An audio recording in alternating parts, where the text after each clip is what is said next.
New Orleans Saints, what do we think of their offseason? Another one that I wasn't in love with, and it's not the classic, like, oh, they can't keep getting away with this. Like, the cap is real. Like, it's not even that. It's like they're in the worst division of football. Derek Carr is better than Andy Dalton, but would I give him, I think basically worked out to about $100 million over 3 years, I think is kind of the true contract there. Like, there are pieces to like. I think the receiving core is going to be much improved with a ideally healthy Michael Thomas and now a really good young player in Chris Olave. You obviously add Foster Moreau to Juwan Johnson. Like, you have good pieces there. But for me, the defensive line is still a massive question mark. They went Brian Bresee and Isaiah Foskey in the first and second round for a reason. Those guys are probably going to play more than they realistically should out of the gate.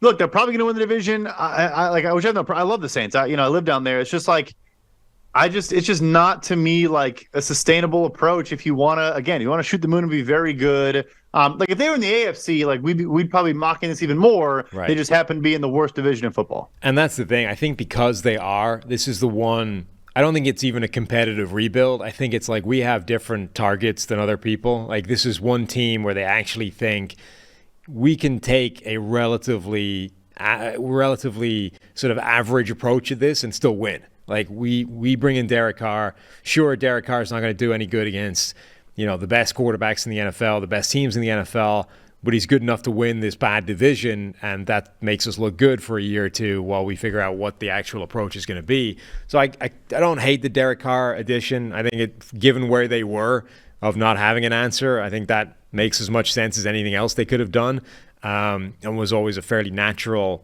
meshing of player and team.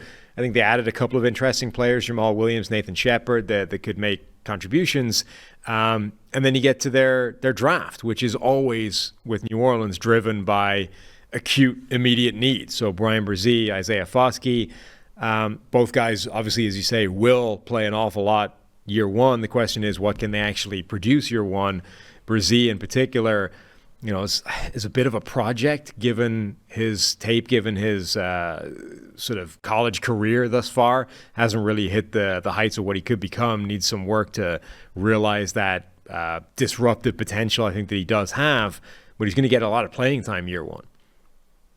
It's like, look, well, the draft, I will say, they didn't trade up quite as much as they normally do. I do like bringing in Nick Saldiveri. They need guard depth, but that goes to, look, you use first-round picks on Cesar Ruiz and Peyton Turner. You decline Ruiz's option. They might keep him around on a cheaper deal. Peyton Turner barely even plays. They didn't even have good edge players last year outside of Cam Jordan, Granderson, and Marcus Davenport when healthy, and Peyton Turner still wasn't really getting minutes. So it's like, you always hear, oh, they're better at drafting than everyone else. Like, you know what? On a pick-per-pick basis, the last 5 years, yeah, they have been. But we look at the history of the NFL, that is not a sustainable thing that lasts, longer than a 5-year window. Right. And so, again, like, they'll probably win the division. They'll probably lose in the first round of the playoffs. I do think, getting back to incentives and all that, the ownership wants the Saints fans to have a team to cheer for that is a playoff contender every single year, which they will continue to be.